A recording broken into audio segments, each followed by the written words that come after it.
From Cali to Tally, it's time to wake up. WarChant.com is your ultimate Seminole sports source, and this is Wake Up War Chant. Now here's WarChant.com's Aslan Hudjavandi and Corey Clark. I never would have thought we'd be breaking up like this, but it's over now. Corey, I was going to start the show with REM. It's the end of the world as we know it, but I'll probably going to sit on that one just in case we lose to the Gators. So we'll sit on that one for a few days, or a few weeks, a few months. How are you, man? Good, buddy. I feel like if you're going to go REM, then you need to go with Everybody Hurts. Oh, okay. That's a really sad, depressing, kind of uplifting, kind of, hey, everybody goes through this. Florida State fans, I know it's been 4 decades. Most of you weren't born for the last losing season. But all your friends, even the Alabama friends, have gone through losing seasons before in ridiculous debacle-like seasons. So, they can all relate. Everybody hurts sometimes. That was the worst part maybe of Saturday was I went and looked through the game notes because this is all happening now. These things are on life support. These streaks are on life support right now. I mean, it's really no other way to really put it. And then just to type that out, like 41 consecutive winning seasons, second most in major college football history, behind Notre Dame, literally back in the 1800s. Like it was from like the late 1800s into the early part of the 20th century. Just one more year. If you get it done this year, you're tied with Notre Dame. And then if you can put it together in year 2, this brand new head coach that everybody loved a month ago, then it's your record. It's yours forever, eternity. Well, I have an opinion on that, and obviously we're not going to spend a lot of time on this particular topic, but I still feel like Florida State has the record. If you were breaking records in any sport where only white people were playing at the time, it doesn't count. Okay. Sorry, it doesn't. So Babe Ruth's record shouldn't have counted. He hit all his home runs before Jackie Robinson even got in the league. You know what I'm saying? Like, if you're doing that, it's a whole different ballgame. As far as I'm concerned, Florida State has the record. Now, I'm sure Virginia Tech will figure out a way to usurp it. But, hey, and also, it's not over yet, Aslan. I mean, I don't know if you were watching, but they scored on their second-to-last drive of that game. So I feel like Florida State's got some momentum going into Saturday against Northern Illinois. Something to take with them into the practice this week. I had this thought to myself. I was watching the game on Saturday. We discussed the fact that we thought the Syracuse game was going to be a huge sort of fork in the road moment, get busy living, get busy dying sort of thing for Taggart in the 2018 Seminoles. But then I was thinking to myself, I'm like, every subsequent game practically, like the Miami game is going to be big because no matter how horrible they're going to look between the Samford game and Miami, if you beat Miami, people will feel better, but if you lose in Miami, it'll if you do good against Syracuse, you lose in Miami, all that goodwill is gone. Then same thing with the Clemson game. So there's so many opportunities, I think, for the fan base to collectively maybe turn their feelings around on how they feel about this coach and this team. But I don't know. It's hard to imagine that those opportunities that still are in the distance, in the horizon, are going to somehow be drastically different than what we saw on Saturday. Just an absolute horror show if you're a fan of Florida State football. I was talking to a friend about it because I was up in Atlanta and my friends were asking me, like, nobody watched that game unless you were a Florida State or Syracuse fan, but they asked me when they saw the score, like, what in the world is going on? Excuse me. And I think what Florida State fans, and I said that last week. I was like, this is, they had a week to prepare. You're supposed to make your biggest improvement, all that stuff from week 1 to week 2. This was essentially their second week of the season, and then that happened, and it obviously crystallized what this season is going to be. When I legitimately think you're going to be lucky to get to 3 or 4 wins, if you play like that, if you play like you did on Saturday, the rest of the season, I mean, who are you going to beat? I mean, maybe Northern Illinois this week, maybe, but Wake has an offense. How are you going to score against Miami and Clemson and Notre Dame? Going down the line, it looks really, really daunting. But I was telling my buddies, I was like, you know what? As a Braves fan, the last few years they were always out of contention in September. Well, they were really out of contention by May. But the last couple months of the season, you were like, you know what? Just enjoy. You're playing out the string. Let's see what this team has for the future. Like, so 2018 becomes almost like a September for a bad baseball team. Right. Like, just, all right, let's look at this. Let's see who we think we can be. They can be a real player in a year or two. Who can be somebody that can make some plays in 2019, 2020? Because this season's a wrap, man. There's nothing special that's going to happen with this season. But if you're building towards the future, like a Major League Baseball team, and you call up those prospects in September, and you can enjoy it. I'm telling you, as a Braves fan, those are kind of fun games when you're 30 games out of first. But you're watching to see, oh, well, I wonder if this kid can play. I wonder if Ozzy Albies can play. And what's up with this Freeman kid? Is he supposed to be pretty good? You watch them, and you maybe that gives you something at least to watch for.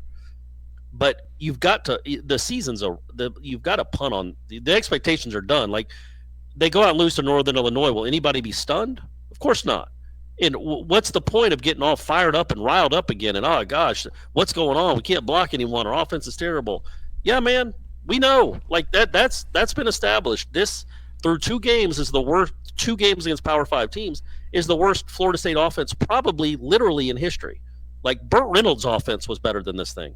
I guarantee you, whatever team Burt Reynolds was on in 1957, they scored more than 1 touchdown in their first 2 games against Power 5 teams. Lee Corso made plays, folks. Lee Corso, the Sunshine Scooter, he was out there making plays. Who's making plays for this team? Nobody. So, but if you look at this season through that lens of, you know what, the streaks are going to be over. Obviously, they're not winning any championships. But is there anything to hold on to looking forward to 2019 and 2020? Can any of these young players make you feel better about the direction of this program? Because if you just concentrate on what you're seeing week in and week out, it's going to be, like you said, it's going to be a horror show. It's going to be horrifying and completely unenjoyable. Well, then, like, what changes? Like, what changed year 1 to year 2 for Kirby? Like, yeah, I guess Kirby started 4-4, but they ended up, winning 4 of the last 5 or 5. Yeah, 4 out of the last 5. I think they lost to Tech or whatever in that first season of his. Yeah. Like, so, like, what changes? Like, what did you try to implement year 1 that doesn't resonate, but resonates in year 2? Because it sounded like everybody bought in. Like, we're all having to go to class now. We're all going to show up on time. If one of us is late, we all got to do bear crawls, so none of us are going to be late. We're going to all play for each other. We love our head coach. Just, I don't know, what I mean, you just hang your head. Like, what do you hang your hat on? I know you talk about results that you see. You see maybe a guy flash. You see a guy like Asante Samuel Jr. have a really good game. Those things kind of make you feel good and fuzzy. What's his name? The other corner. Is it Leighton? AJ Leighton? Litton. I thought yeah, he Leighton, came up unlike another corner on the team that's got a lot of preseason hype. He came out and made plays on those screen passes. He shed blocks and was really physical. That's the kind of stuff you look at and go, okay, well, that's Kyle Myers made some nice plays. Dontavius Jackson, guys like that, I guess, is what you hold on to. But as far as the game in, game out of this season, I think every Florida State fans with an IQ above 80 all realize, okay, this season's gone. Like, there's not going to be a lot of wins here. So what are we looking for when it comes to Willie Taggart? What are we looking for? The steps, the things that give you hope that by 2019 or 2020, this thing can be a championship caliber program. Because as we pointed out all last week, there's a lot of great teams that were bad the year before that turned out to be really good the next year. I think this team, I can't fathom how they're going to be good next year because of what's going on in the offensive line, but they certainly better be better. But yeah, I don't know. What do you want to see over the next 9 weeks? There's nothing that you can practically say. This offensive line's not going to get better overnight. But I don't know. I don't understand how you felt good about this offensive line then. Will even said, listen, they block our defensive line in practice. I know they can do it. This is kind of he backtracked after Ira asked him about things, and he's like, listen, it's a technique thing. It's a want-to thing. It's a talent thing. But I know they can do it. I mean, they've blocked our defensive line in practice, so I know they can do it.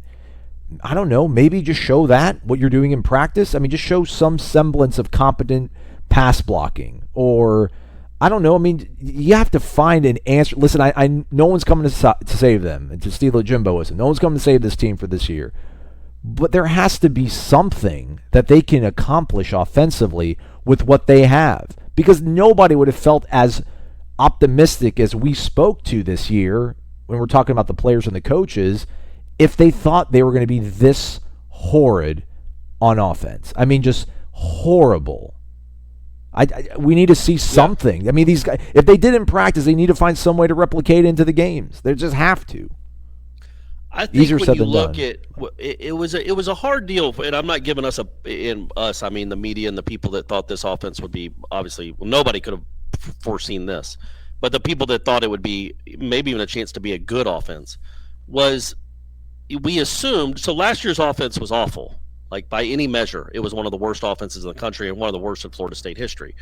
But you thought, okay, well they're getting their starting quarterback back. Yeah. And their Cam Akers is going to be a year older. All those linemen are back. They should theoretically be a year better, a year stronger, a year more confident. So they weren't great last year at all. They were bad. They were a bad offense. But you figured, okay, well they're going to make a step. So if Jimbo was still here, and I know that's what I've been asked that a bunch in the last 24 or 48 hours. What would the record be? What would the team be like? Well, look, I think if Jimbo Fisher was still here calling plays, running his offense, obviously the offense would be better than this current incarnation. And it would have been better than last year's offense, but not appreciably better. I don't think we kind of realized how bad these guys were on the offensive line, quite frankly. It's just, it wasn't good last year. It just had every now and again, maybe once or twice a game, it had some moments. But we thought maybe, okay, with a new quarterback, and they've gotten better. Well, not a new quarterback, but your returning starter that missed all of last year, they'll be better offensively. Well, they probably would have been. They probably would have maybe taken a step where they averaged 5-6 more points than they averaged last season. But that still wouldn't have been very good. And now, so take that away, and then bring in a whole new system that they had to learn. And it's like, well, it makes sense that they're struggling. Nothing makes sense about how bad they're struggling. And we can say, and I get it, we can say that it's the offensive line, and it is. It's hard to do much of anything with a bad offensive line. But this system really exacerbates that problem.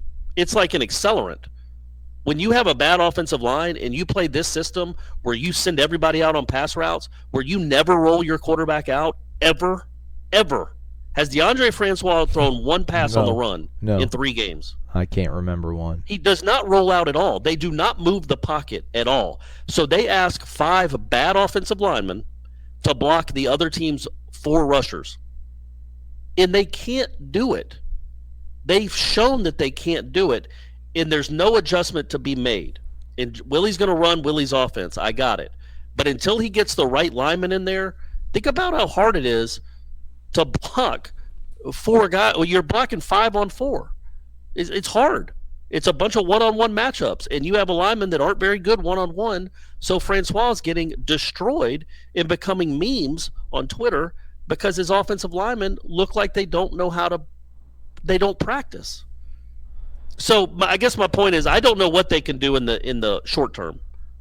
Like, what can you do against Northern Illinois? You can roll Francois out, and you should.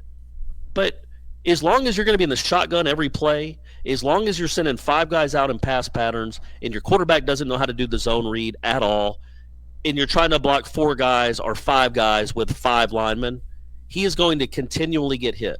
So if you're going to be stubborn and not keep a tight end in the block, always be in the shotgun, always be in the same 4 or 5 different sets, never get under center. They always, they're watch how the linebackers against Florida State always just shoot up field as soon as the ball is snapped. Always. And they're in the backfield before they can do anything.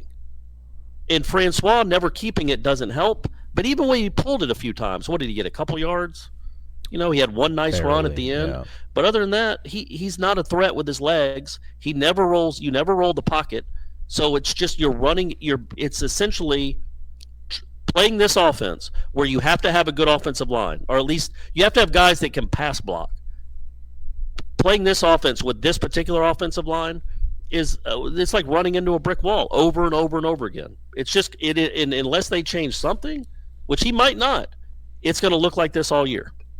That's a question. I want to ask you a long question. I want you to give me either a fair or unfair sort of response. So the jury is still out on Willie Taggart for a lot of folks. I mean, some crazy folks want to start GoFundMes and get the guy out of town. Other people think he can do no wrong. But I think for the large part of folks, it's kind of, all right, well, this is obviously isn't going the way we thought it was going to, but let's give the guy some time. ultimately his success relies on the fact that we think he's going to be an unbelievable recruiter. He's going to bring guys in here that are supremely talented, and you get enough of those guys, it's going to cover a lot of deficiencies.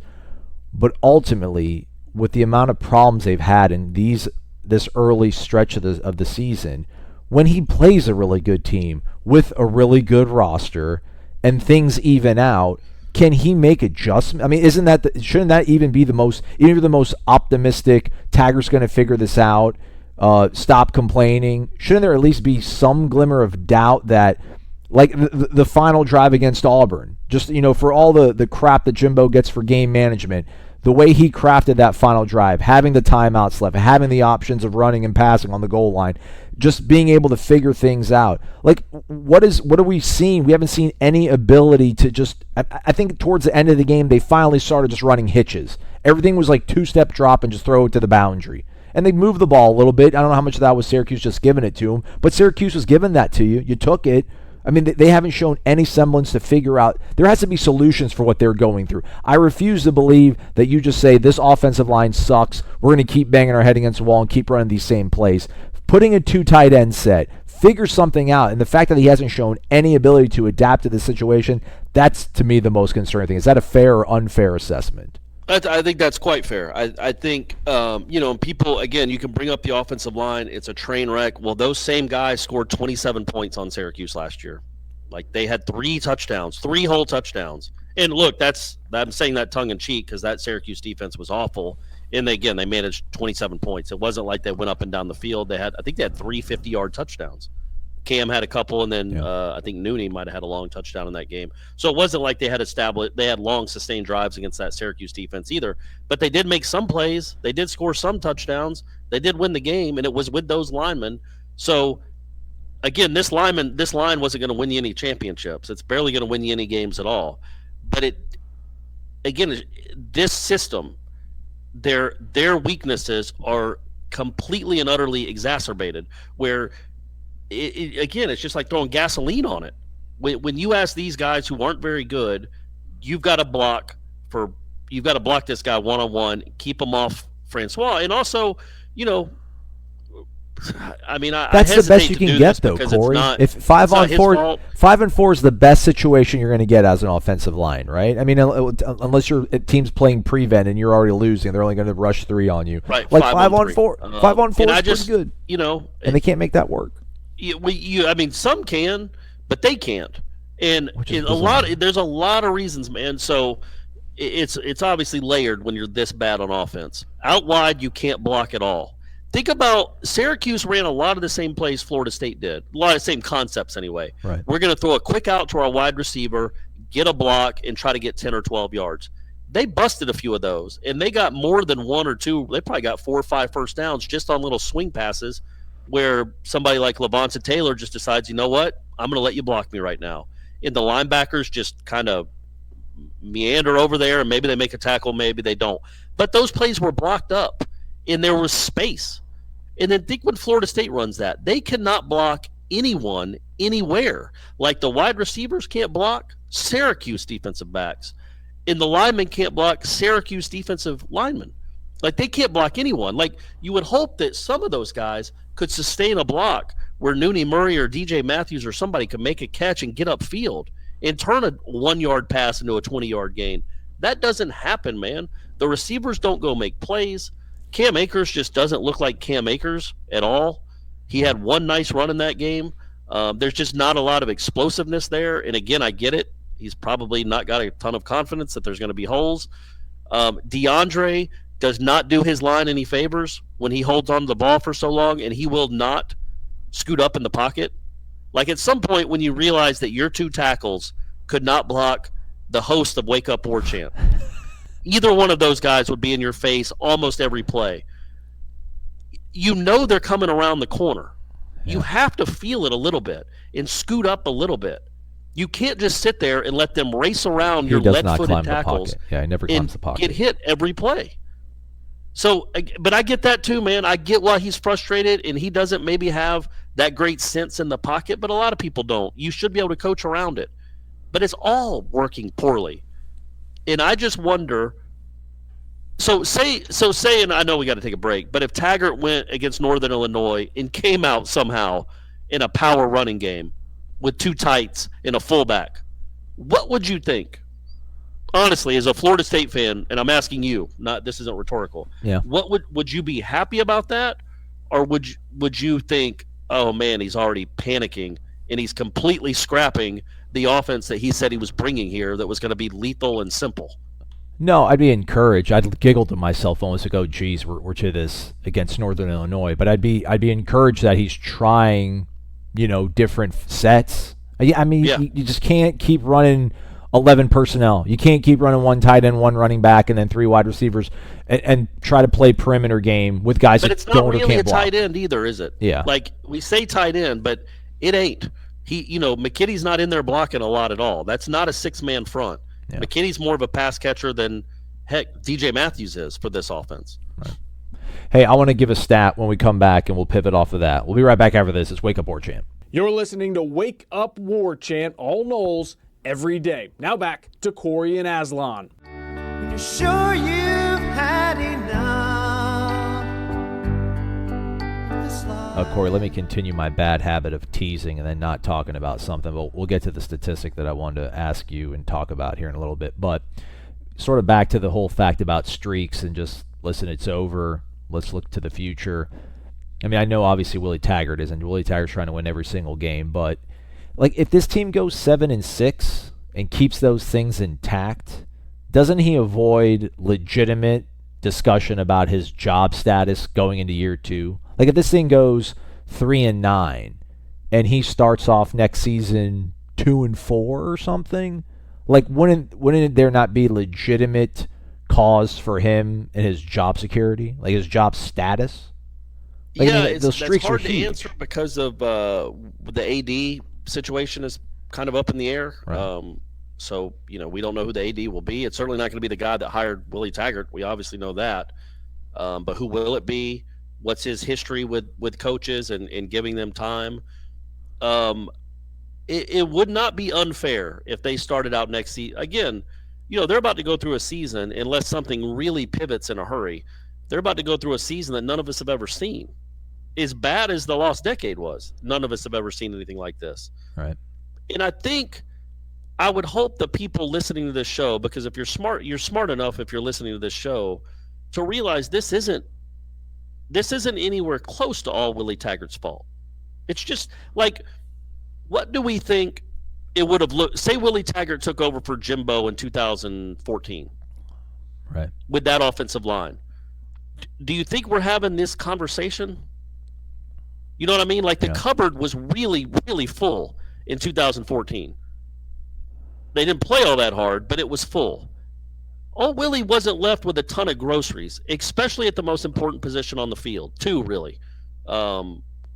Quarterback, kind of. I don't know what's going on there. I can't quite grasp if he's a good quarterback or not. My opinion changes seemingly from play to play now. But offensive line was a absolute disaster. It just was. It was left in a disastrous state.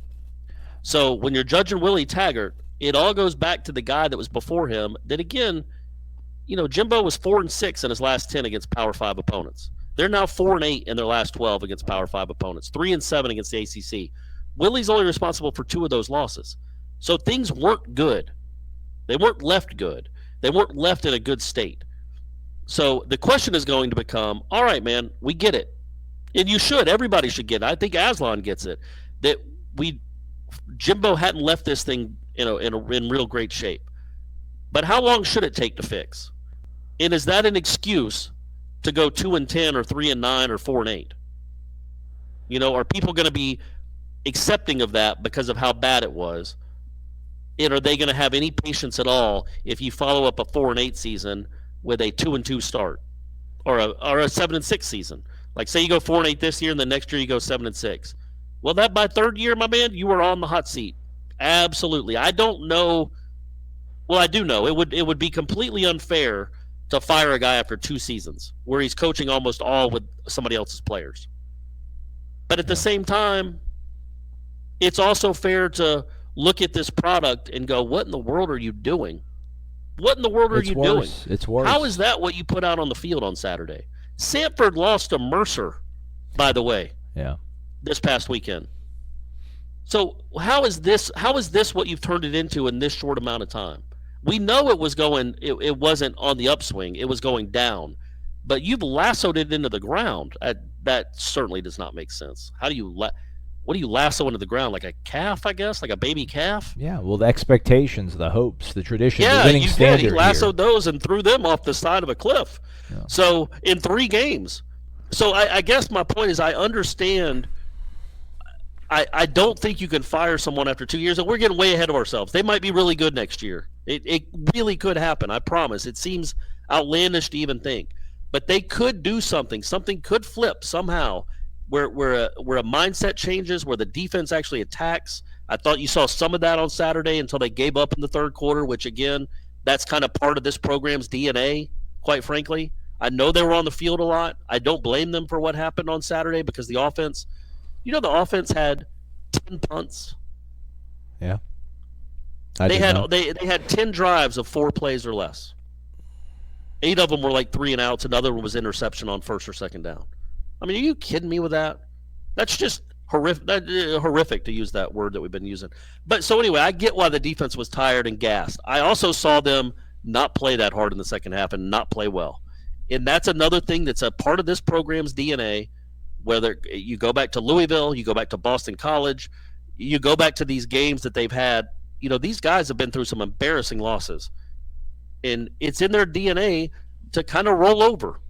And I thought that happened on Saturday. It didn't happen as early as I thought, quite honestly. But it did happen. And I thought they let a backup quarterback just slice and dice them and run through them there at the end. And that was a little disconcerting, but I don't blame Harlan Barnett for that. No, Do you? No. That's kind of what these guys are right now. So can he flip that? Can he flip that mentality? Or if he can't flip it, can they get out of here? Can those guys get out of here? And can his guys, the A.J. Littons of the world, and the Amari Gaynors of the world, can they come in and change something about this program and put a different, just a different mindset to it? Because something had gone wrong. Something was broken, and it certainly hasn't been fixed now. But again, I haven't even answered your question. So if we're in year 2 and he's 2-4, yeah, man, there's going to be a lot of people calling for his job to say, you know what, this just isn't working. I don't think that's fair, but I also understand it because you're at a place that has had a losing season in 4 straight decades, and then you're going to start your very first season with a losing season, and you look like you haven't coached them up much in practice. I get why there would be concern, and I get why that conversation would be happening. Let's just all hope for all our sakes that next year looks a lot different than this one. Yeah. I only kind of asked that because when I was in Mississippi, Southern Miss hired Ellis Johnson after Larry Fedora took the job in North Carolina. They'd won like 11 games. They won the Conference USA title. They hired Ellis Johnson. It was his first head coaching job in, like 20-something years. They had something close to 30 consecutive winning seasons, maybe even in the 30s. They had a high teens, maybe 16, 18 consecutive bowl appearances, and he went 0-12. Now 0-12 is over. I mean, that's tough. But they fired him. I mean, they got rid of him. That's Southern Miss. Now, granted, they weren't on the hook financially for what Florida State would be on the hook for, and didn't have a $100 million fundraising campaign around the bend, but that was just something I was kind of contemplating. And to your point of giving him time, which you have to, I really need to read this text message from my brother. My brother, he's not my moral compass, but sometimes he's got some stuff that kind of smacks sense into me. But his text to me was just saying, Jimbo was awful his last 2 years. This is his team. Willie's got 1 month to recruit, and he took us from 70th to top 10. Give him some time. Terrible start, and he has made some bad coaching decisions and calls so far. Can't tell if Francois is elite either. Our line is atrocious, and poor guy has no time. We suck, though, and we ain't making a bowl, and that will stick with Willie, so he has to turn it around next year or he's done. And I was like, amen, brother. Yeah, it's pretty accurate. just, what is turning it around at Florida State? As long as he improves, if he goes from 5 wins to 8 wins, is that enough? I mean, I think so. I think it's going to be how it looks over these next, obviously the next 9 games and then into next season. What are you seeing any positive steps at all? In what I think Florida State, what concerns some Florida State fans is, well, I think it concerns all of us. is at times he looks like he's kind of overmatched. Not overmatched, that's not the right word. I It's don't two understand how extremes. you We decline went. a punt. Yeah, that was I don't understand how you decline a penalty on a punt when the punt was a net 26. There's no rationale for that. There's also no rationale for having 2 delay of games out of timeouts, out of change of possession, or after a kickoff. It just that's hard to understand. And there's other things like, touching a punt when it's still rolling, ridiculous personal fouls to keep drives alive. That's just dumb. That's just dumb plays. Yeah, bad football. I don't know that you can hold Willie Taggart accountable for that. But at the same time, it'd be nice if your team played smarter. And it'd also be nice if you coached smarter. And I haven't even brought up the fact until right now that you're in field goal range and you don't realize that you're out of timeouts. Or if you did realize you're out of timeouts, you didn't tell your quarterback, hey, you throw it up in the end, you throw it to the end zone. If nothing's open at all, you throw it out of bounds and we're kicking. You do not complete a pass in bounds. Oh, and also receiver, don't get tackled in bounds. Like, they didn't know any of that. They didn't look like they had Run to practiced the any of that. sticks. My man Jimbo was telling Burt Reed to knock down passes if he was going to get tackled in bounds because Jimbo's playing chess. So, there's he's being sarcastic. You can't argue that they're well coached. They have not been well coached at all through 3 weeks, at all. They've done some embarrassingly dumb things. That doesn't mean he's a dumb coach, and that doesn't mean he's a bad coach. They have not been well coached so far. That doesn't have to be a referendum on what it's ever going to be. That's just through his first 3 games at Florida State. He's been, not good. I don't know how else to put it. Nothing about it's been good. Nothing about this football team right now is redeeming in any way. It's tough. I want to go back here and look. I'm pretty sure the last time that they used was after he got sacked. So I thought he got sacked on that final drive. Yeah, he got sacked on.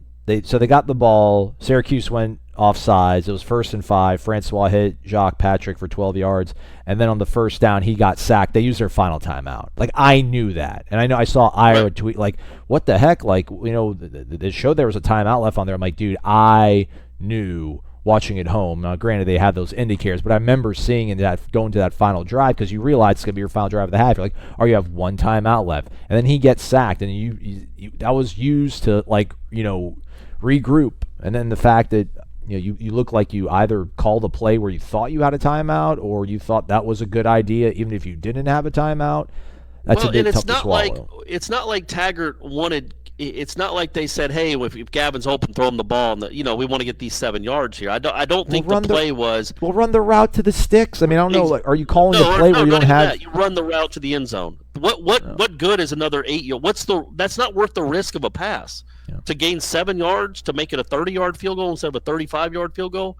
Your kicker, man. He's either going to make it or not. The length isn't the issue. It's either he's going to kick it straight left or he's going to make the darn thing. So it just wasn't worth the risk of throwing a 7-yard pass. Even if he catches it and gets out of bounds, what does that do you? Yeah. You got 5 seconds. Well, you're still kicking a field goal. So what did that do? What did that accomplish? Nothing. And if Jimbo had done the same thing, and Lord knows Jimbo made some crazy timeout decisions too, I rip him for it. So I'm going to rip Willie for it. It was just it was bad football. It was impossibly bad football. It's just bad football. It's just bad. It's just bad. It's just not smart. So he hasn't done anything that would give Florida State fans on the field, I'm talking about these first 3 weeks, anything that would give them, comfort that this has been a good hire.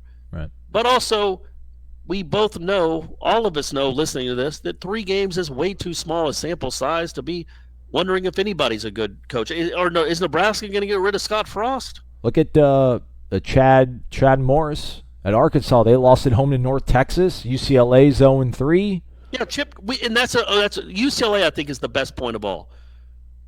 We all know that dude can coach. That's a difference, you might have though. People listen to this. Is that not the difference? Questions about Willie Taggart and his losing record in his career, and he's not ready for this. He's not ready for big boy football. This isn't. This is different. He's not. He's in over his head. Whatever you want to say. Well, Chip Kelly isn't. Chip Kelly's coaching a national championship game. Chip Kelly got hired in the NFL. Chip Kelly put together some of the best offenses of all times and turned Oregon into a perennial power for a while. We know that dude's bona fides, and his teams look like dog garbage. Again, Corey, what is dog garbage? But doesn't that make I it was going to easier say to dog something else, Right. and then I caught myself and You're switched it to smart. dog garbage. But I don't think dogs are garbage, and I don't think they have their own garbage. They don't. But I mean, ultimately, that's the thing. You can pin it most likely on the talent because you're like, well, this guy knows how to coach. We've seen it so many places. Twilly, it's not as clear cut, I don't think. And that's ultimately, I think, the problem. And I just want to wrap this up, and then we'll come back for one final thought, and I'll spit out that stat. But I don't want to get into this whole lost decade argument where it was these coaches are terrible. We need to get rid of all them. When I mean, the players were getting drafted into the NFL still. So we all thought that, and the recruiting class were still ranked really high. And Gene Williams made a really good point on the War Chant report last week with you guys when he pointed out the fact that, yeah, Jimbo had all these high recruiting classes, but they were loaded with running backs and defensive backs. Like there was no, I mean, and there was the 2016 had the offensive line, but clearly that didn't pan out. So ultimately, we don't know the answer to this, and this is what we try to figure out every time we have these shows is it ultimately a talent thing? Is it ultimately a coaching thing? Because, for so long, I think in the lost decade, we try to turn a blind eye to it, and we just kept blaming Bobby. Bobby doesn't know. Bobby's over, Bobby, it's passed him by. He doesn't know what's going on anymore. When ultimately just, they just didn't get, there was no Telvin Smiths on that team. There was no Rodney Hudsons. There was no, Cam Irvings. There was no, LaMarcus Joyners. Well, there were Rodney Hudsons. In the lost decade. He was in the lost decade. He was Yeah. on Bowden's last 2 or 3 teams. But the point is well taken, and it's absolutely true. We talk about how talented this team is, and they are they've been loaded in defensive back for a long time. Defensive line, they've had some nice players too. Linebacker's been a black hole since Telvin left, really. So is receiver to a large degree, and these guys aren't getting open. These guys aren't blocking. And you don't, quite frankly, have great quarterbacks. Yeah. And you haven't.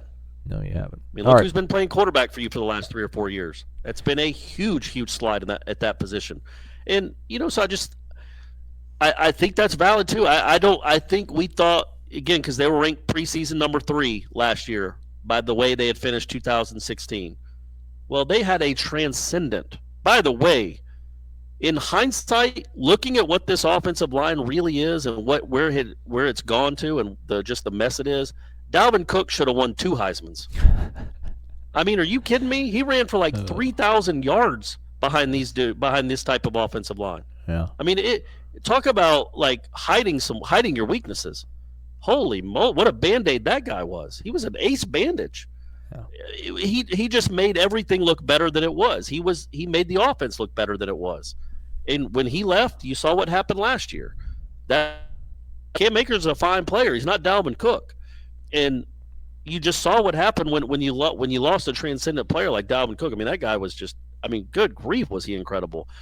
But anyway, so they missed at some pretty important positions. And I think on defense, man, I think your linebackers are almost like, man, that's the head of the snake when it comes to a defense. I think those are the guys that kind of, you can be a badass cornerback, you can be physical, or you can be a badass defensive tackle. But I think, man, those guys are the ones that kind of create that mindset of we're going to be a physical, reckless, abandon type defense. We are going to attack and we are going to punish. That comes from those linebackers, man. You got guys fast and flying around and making plays. And this program has had them forever. And now they got nothing. Now they got nothing of note right now, at least anything that's experienced. That's why, there were some plays in that game that Dontavius Jackson made. Yeah. I was like, wow, man. Yeah, look at that okay. guy. We haven't seen that in a long time. Good for you, 5. But there weren't nearly enough. And he was the only one from that position group that was doing anything of note. Yeah. All right, let's step aside for one final time. We'll come back with a final thought, basically a statistic, and we'll talk about that for a little bit and wrap the thing up on this Monday. Stay tuned. Keep it here. It's Wake Up War Chant. WarChant.com is the ultimate inside source for FSU football and recruiting. And now you can get in on the action for free for an entire month. WarChant.com is offering a risk-free 30-day trial subscription. Get full access to the #1 website covering the Seminoles just by entering the promo code WarChant30.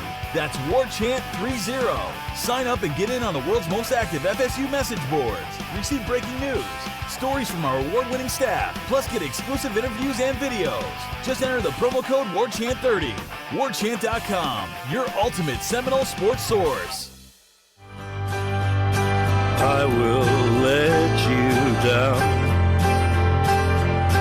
I will make you hurt. All right, Corey. Here's this stat, and I don't even know what it means. I was going to tweet it, but then I was like, I don't think it's one of those like damning stats that just makes you sober. But I have a group text message with my friends that worked in television. Some are in Mississippi still, some are in the Carolinas, some are in Texas, and so Willie Taggart now has coached 48 quarters. He's coached 12 games now as a Power 5 head coach versus Power 5 opposition.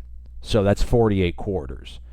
In your mind, what would be a bad number out of 48 quarters that you were held scoreless? Like, what would be a number that you'd be like, dang, like that's kind of anything below that, okay, you're not that bad of shape, but like this number and above it, you're like, wow. Well, yeah, anything above if you're talking about lethal simplicity and going fast and being fun and scoring, I'd say 12. But I say that knowing that there's 6 so far this season. Correct. Out of 8. Correct. So and that's another thing. What's the number? Tell us the number. 21. Okay, so he had 15 last year. And my friends in the group message were like, holy bleep. They're like, you got to be kidding me. And they're not Florida State fans. They're Texas fans, Miami fans, Mississippi State fans. And they were just like, damn. And I was like, yeah. So he had 15 last year. Correct. And I wonder how many were with that backup quarterback. Most of them. Yeah, most of them. Probably most of them. Yeah. I would say probably 10 or 11, I would guess, because they scored a ton of points with Herbert. I think that's his name, or Haybear. Yeah, no, Herbert. Yeah. He's Herbert, not from Louisiana. So, how about my boy Coach O, though? Speaking of, how about my boy Coach O going down to the plane? Get you some, Auburn. They have a terrible they're like 108th in the country in offense, but they're 3-0. They're like one spot ahead of Florida State in total yards, and they're 3-0, and Florida State's 1-2. Everybody's making fun of Ed Orgeron last year. Look at him now, everybody. We'll be all right. Hey, he might win multiple championships there. He was the perfect hire for those guys. Yeah. But so with Taggart though. And I would look at that Oregon season last year. If you're a Florida State fan and you want to feel either better about things or worse about things, it depends on your perspective. Go watch some of that Oregon film from last year. Watch them when they had their starting quarterback. They scored. I think they were up on Oregon State, who is not a good team. I get it.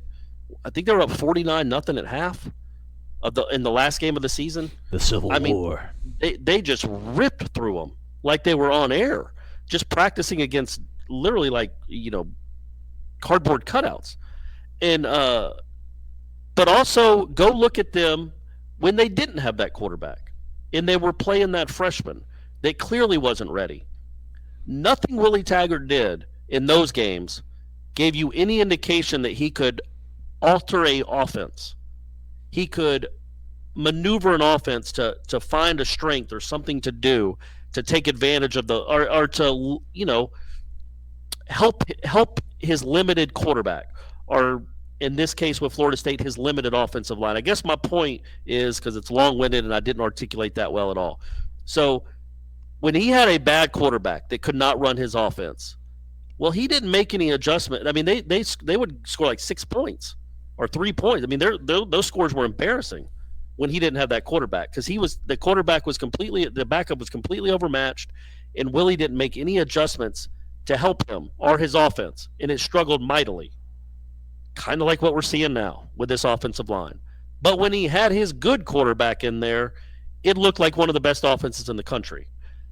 So looking forward to Willie Taggart's time at Florida State, when he gets a capable offensive line and, quite frankly, a quarterback that can run this thing, because this guy can't, at least through 3 games. I shouldn't say can't. He hasn't. It's not all on the offensive line. I get that Francois is throwing off his back foot early and often, but I get why. because heaven knows he's got turnstiles for tackles. So I get why he's throwing off his back foot, but he's not stepping up. He's not making quick decisions. He's terrible at the zone read. He's just not a good fit for this offense. So it would appear, just going by what we saw at Oregon last year, that Willie might not be able to help them out much from game to game in season with changing his offense to make it palatable, to make it just even competent. It's going to perhaps look like an incompetent mess for the rest of this season or until the offensive line somehow improves. But on that flip side, when he gets his guys to run it the way he wants to run it, and I know that was just a quarterback, but that was an elite quarterback, a really good quarterback. That guy ran that thing very well. And also, remember, Oregon ran a similar system before Taggart got there. He wasn't having to switch from a pro style to this. Oregon kind of ran something really similar anyway. So it wasn't that huge, you know what I'm saying? It wasn't that huge an adjustment for those linemen and for those receivers. Those guys were recruited for that offense, essentially.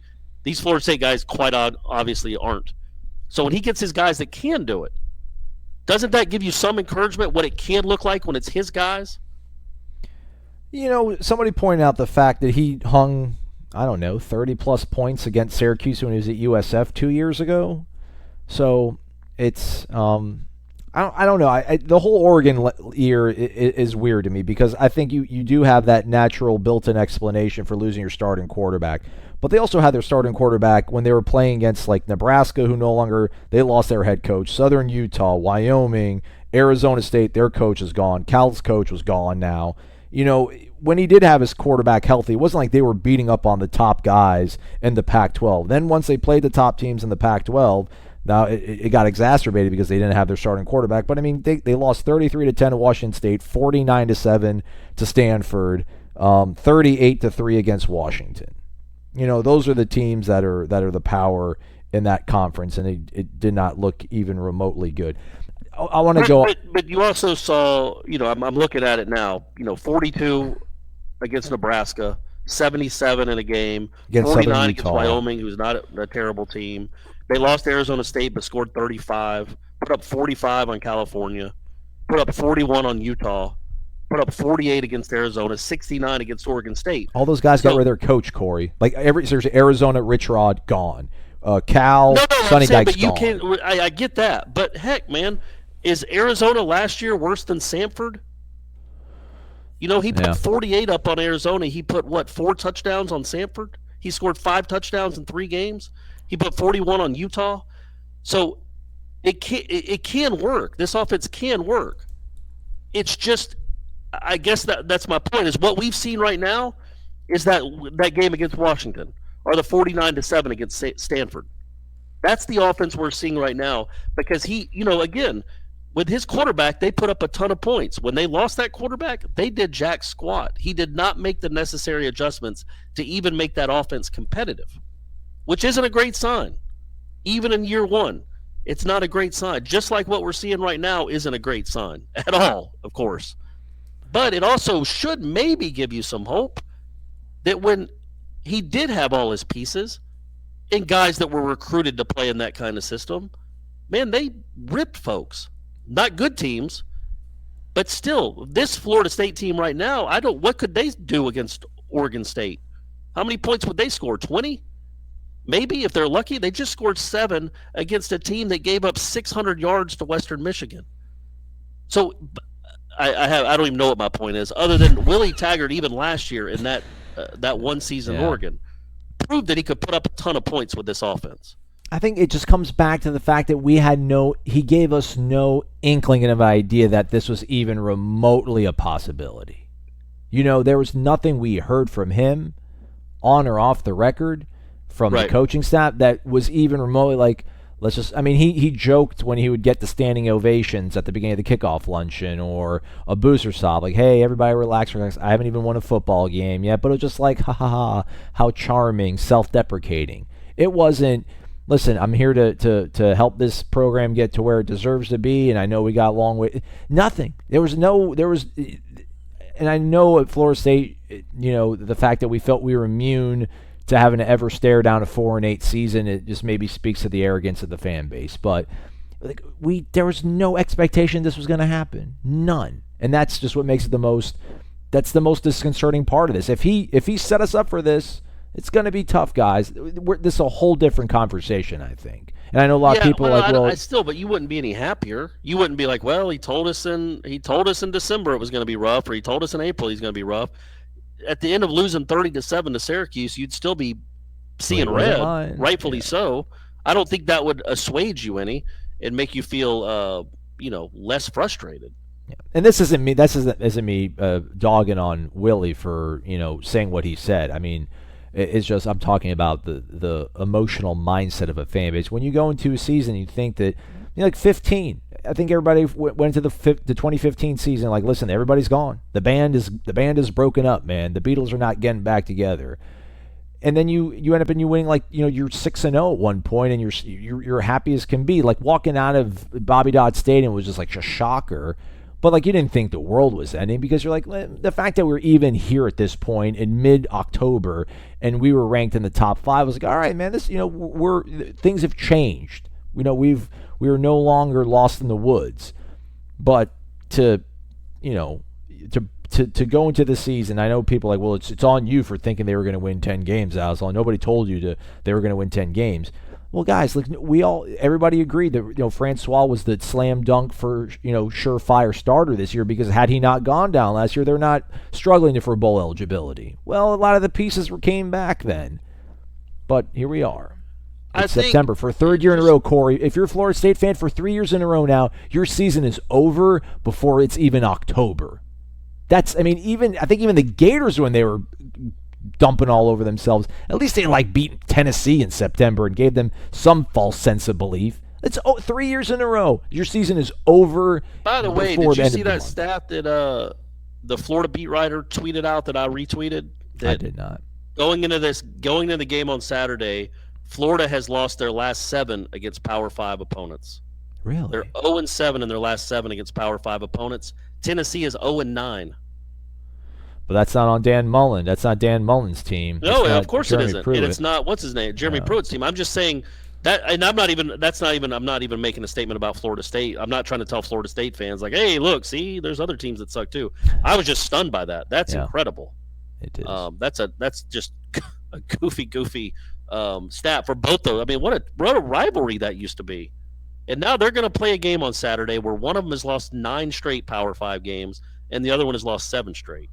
That's crazy. But going back to Taggart, so wrap it up. It's late. It's late. We intentionally waited as late as possible. We waited as long as possible, people, so we could calm down and cool off. And by we, I mean myself. So go ahead and make your point, Corey. We're going to wrap it up. No, literally, we're doing this this is probably the latest we've ever recorded. Yeah. And I've had, what have I had? 24, I'm 36 hours to process it almost. Yeah. I'm just going to go back to he didn't show it at Oregon.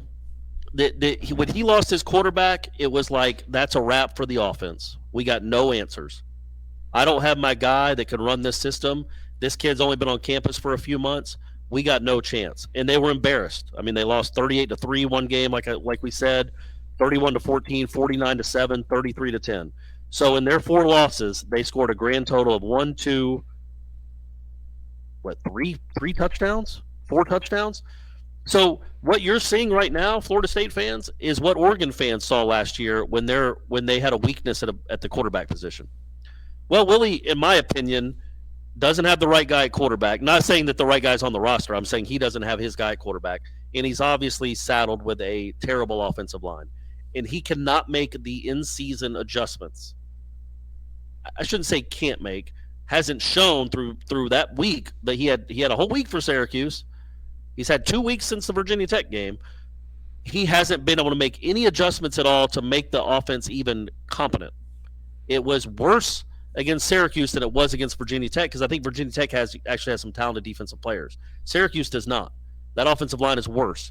The offense looked worse. They had 6 straight 3-and-outs against Syracuse. When was the last time Syracuse forced a FBS school to punt 10 times in a game? Was Jim Brown the running back? Like, it just, Donovan McNabb at QB maybe? Marvin Throwing Graves. to Marvin Harrison. I mean, it just doesn't happen. Syracuse is awful offensively. But my point being, there's 2 points. Number one, Willie Taggart, at least in the last 2 years, hasn't proven that when he doesn't have his guys in there, that he can make the adjustments in season to help them succeed. And Jimbo didn't do a great job with it last year either with his true freshman quarterback, let's be honest. Oh, yeah, Jimbo was for 4-6 when he left. He didn't do a great job either. He did show in the past that he could, though, like when EJ was a freshman and had to play for Ponder, he tailored the game plan around him and maximized his strengths and limited his weaknesses. Willie Taggart hasn't done that with this offensive line, but maybe he just can't. At the same time, when it goes well, like it did in South Florida in 16, like it did when he had his quarterback at Oregon, it is a bear to stop, and it scores a ton of points. So, that, and again, I want to go back. Yeah, those weren't his guys at Oregon. Those weren't his recruits, but they were recruited for that system, a similar system, a fast-paced, up-tempo system. They knew those play calls. They knew how to do it quick. The quarterback was recruited to run it and knew how to make those reads quickly. So I hope that could give you hope, maybe that, maybe there's a chance. It's not the end of the world, as we talked about at the beginning of the show. He can get this done. I just don't think he can get it done with this offensive line. Yeah. I mean, there certainly is a chance. I'm just at the point where I'm just not I can't do it. I'm sorry, but I can't sit here for 5 hours a week and constantly be like, well, it's going to be okay. Oh, no, I hope that's not what it sounded like I was saying. No, and I know you're not, but I just want to, Okay. because I know people obviously gravitate towards you because you fall on the more optimistic part of the spectrum than I do. It's just, let's beat Northern Illinois, and let's maybe go to Louisville and beat them, and then we can start talking about how good things maybe can be. But right now it's just tough. It's just tough to sit here and genuinely, like, for me at least, to just sit here and be like, well, let's just bear down, follow the, stay the course and all that. I mean, they're going to have to. I'm not saying get rid of this guy now. You're actually a good person to ask this, and then we'll leave, and I'm sure we can wrap it up with this. Not that I'm running the show. Oh, sure. Come on, man. Equal partnership. And then we'll talk about it throughout the rest of the week and the season, I'm sure. Mm-hmm. What you watched on Saturday, actually what you watched the first 3 weeks, Okay. does it make you angry at Jimbo and Trickett? No. I know most of your anger is probably at the new guy. I get it. And I get why a lot of people are like that. And he hasn't earned the benefit of the doubt at all through 3 games. But does it also make you angry at what this program was left as? And especially at that one position? Not really, because I think that 2016 class was looked at probably within that entire war room as a good fix. I mean, they brought in Dickerson, and they brought in Jawan Williams, and they brought in, Andrew Baselli. Now, these guys flamed out. I think Josh Ball might have been part of the 2016 class. Like, they had needs. They went and met them.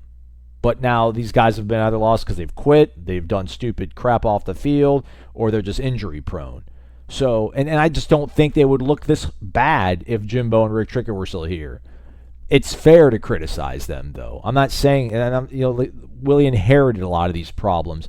I would just think that when your whole mantra is based around the fact that we're going to make things simple, these kids have been bogged down having to think too much. They haven't been able to have fun. They haven't played, the whole thing he talked about when he looked at film, when he watched this team play, he saw a team not having fun, a team not playing for one another. Like, you can change those things relatively quickly. Those parts of culture, I think you can change. I really do. That's bringing guys together, making them get along, and I think he did that by and large. At least that's the way it was broadcast to us, and then we broadcast to the people at home.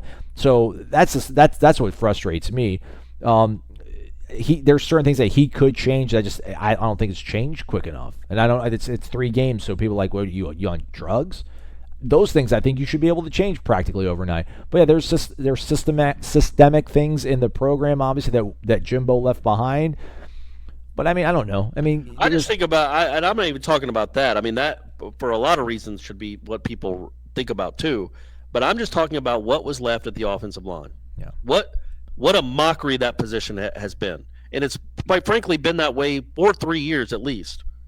I mean, remember the chalk outlines with Francois 2 years ago. Right. And now it's actually worse now. That's an embarrassment, man. I don't want to treat him. And I wonder... Yeah. If that was what would have changed about it? I mean, remember, man, I know this offense is the worst we've ever seen. Last year's offense was the second worst. Like it was an abomination. I mean, it was terrible. But it was because you had like a true freshman quarterback. I don't know. Maybe that's the reason why. Georgia had a true freshman quarterback last year. In a guy's second year running the program, Kirby Smart's second year, he was forced to play a true freshman at quarterback, and he was a play away from winning the national championship. They had pretty good defense, though. They were a team built around defense. But you make a good point. Those weren't his guys that were made. I told you that starting 11, none of them were Kirby recruits. So, what happened? Why is this program like this? I think Kirby, and I know I'm a Georgia grad, so I'm probably pie in the sky. I think what he's doing with that program is sustainable. It just looks different to me. The way they play, even the other night, beating Middle Tennessee by 40 points when he gave us starting tailback 3 carries. The way he's running that program looks a lot more sustainable. I thought Jimbo was that guy. Yeah. I actually made fun of people that said it was just Jameis Winston. Wait till he loses Jameis Winston. We'll see what kind of coach he is. It's like, all right, man. He had 22 players. He is starting 11 on both sides of the ball on that team were in the NFL. It was more than just the quarterback. But then look at where this program is now. Look where it was when he left last season. And we can't just say it's the quarterback. He had a true freshman quarterback. A lot of freshmen play quarterback. It's not ideal, but also why was that the person that had to back up DeAndre Francois, a true freshman? Well, I mean, again, if Tavares McFadden turns around, if they don't fumble the ball against line. Yeah. All right. We're just going to have to agree to disagree on this. Listen, he's gone. He's gone. Everybody hates Jimbo. I'm the only guy that thinks he's somewhat of a decent coach. I get it. Everybody hates him. That's it's his crazy. fault. You don't have to be hyperbolic. Well, I say he's a really good coach. He's won a dang national championship. But what he left at Florida State on the line of scrimmage is an embarrassment. And I don't know why it is. I have theories, but how at a place like Florida State are you this bad? And you saw those clips. You watched that game. It doesn't look like some of these guys belong playing football anymore. Just getting beat off, just plain man rush. I mean, just like a speed rush from some guy from Syracuse who's probably not even going to get drafted. Yeah, and it looks like he says, "Hey, Abdul, your shoes are untied," and he looks down real quick and he's by him. I mean, the technique, the competitiveness, the strength. How are these guys at Florida State? How are they here? So then that's where I wonder, like, with the anger with Jimbo. I think that obviously the offense will be better with Jimbo because these guys were recruited to run his system, although they did not run it well last year. They were awful last year. They would have been better than they are now. But, man, it's really bizarre that he let the program get to this point. That is not at all excusing what Willie Taggart has done through 3 games because, again, it looks like they don't practice. It legitimately looks like they don't practice, or they practice 4 or 5 plays, and that's it. And do they work in practice? Probably not. But, that's not an excuse for what Taggart's done because he hasn't done anything with the mess he was left. But it is okay to acknowledge the mess that was left. And I don't understand why Jimbo did that. He's a competitive dude. How did he think this was the way to build an offensive line? Yeah, Answer me, Aslan. No, he's an offensive guy. As you're telling me this, I mean, he's an offensive guy. Why would you allow your offensive line to fall into such disrepair? Right. You realize the importance of it.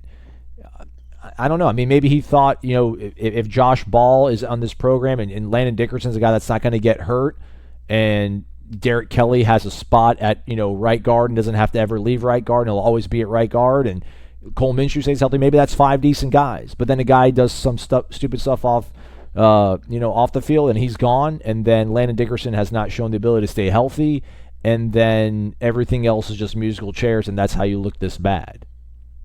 Yeah, and that's got to be fixed, obviously, quickly. Get some guys that can block this scheme, because these guys certainly can't. And as we've said, I don't think Taggart is doing them any favors at all. But who knows what he could do. Anyway, folks. We'll ask him some questions later today, right? Yeah, we'll get to talk to Willie later in the day. Get him to go over that decision-making again for declining the running into the punter penalty. By the way, can we blame him? Because that was all Alonzo Hampton. You saw that too, right? Yeah. Oh, that was Alonzo Hampton talking to the ref. I mean, Willie was by him and kind of like whatever he says, I'm going along with. But Alonzo Hampton was going, oh no, like waving off like nah. It was now that's concerning for two reasons. Why would you have a special teams coach that would decline the penalty? Did he not watch the play? Right. Was he just so happy that did he not watch the return? He was just happy that it didn't get blocked. That he looked up at the sky and celebrated. Like they returned the ball like 15 yards. It was a 26-yard net punt. Why in the world, if you think you have an average college punter, you would not decline that penalty and give them the ball at the 40-something yard line? You just wouldn't. So that's discouraging. And also that the head coach wouldn't make that decision. He would let an assistant, the lowest paid assistant, make that decision for him. That's discouraging too.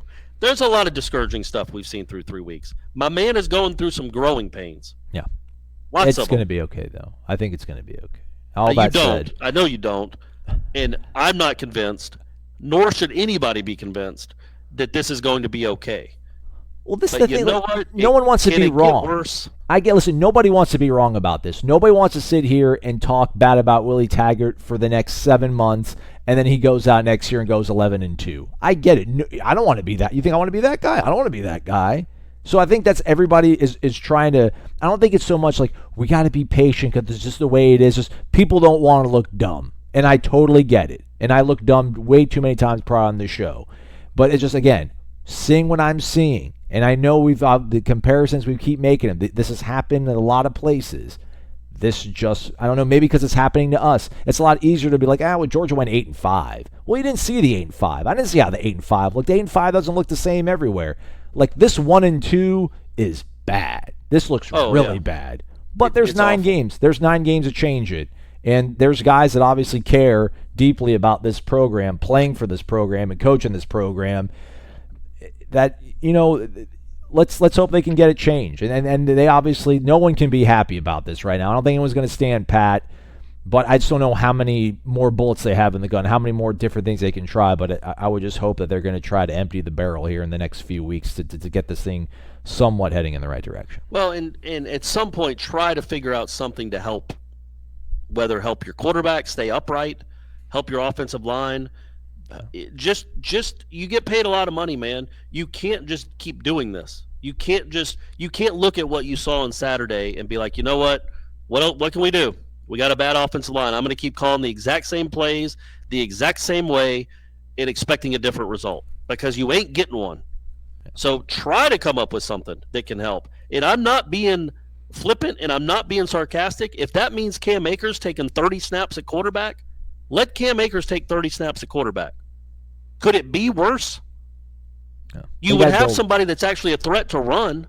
You got to build for the future, though. That's not a sustainable, viable thing. But I don't think Francois is sustainable, viable either way. You know what I mean? You're not taking valuable reps away from a quarterback that's going to lead you to a championship. No. He was a fine quarterback in 2016. He is not built for this system, in my opinion.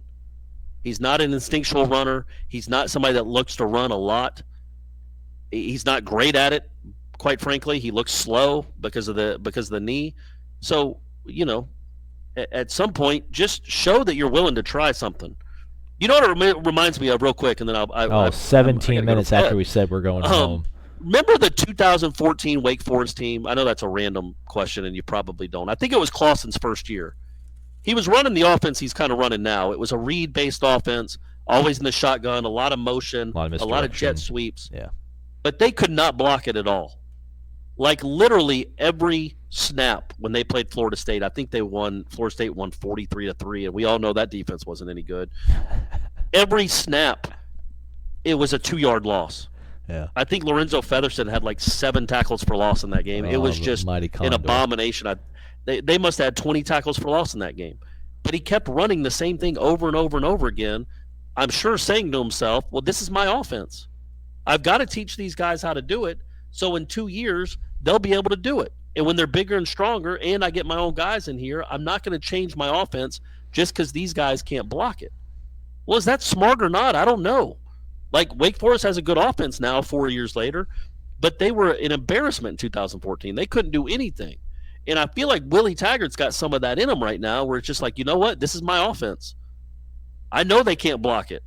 I know every single time we run on first down, it gets blown up. If we run to the side, they haven't run for positive yardage giving the ball to Cam and having him go around tackle, but maybe like twice this whole year. But they keep calling that play, and it keeps not working. So is he a guy that will make the change, or is he just going to say, you know what, this is my offense, and I'm going to keep calling the same plays I call? They're either going to block it or they're not. But I'm going to keep calling it, and we'll see what happens. We shall see. Thanks for hanging in there, everybody. This was a mighty long show, but lots to talk about. I'm sorry. I had a lot to talk about. Not your folks. fault. Corey, can't wait to see you later today, man. Shut up. The Sod Cemetery, Osceola and Renegade, and of course, the War Chant. These are great traditions known to all Seminole fans. If you are a card-carrying, garnet and gold-wearing Knoll, don't you deserve a site that is truly dedicated to covering FSU sports? WarChant.com's staff has over 50 years of experience covering the Seminoles. WarChant.com is the only FSU outlet with a full-time recruiting analyst in Tallahassee. Plus, it's the only site with a full-time videographer and a daily podcast, 100% dedicated to FSU sports. Why act like Gators and settle for second best? WarChant.com, your ultimate Seminole sports source.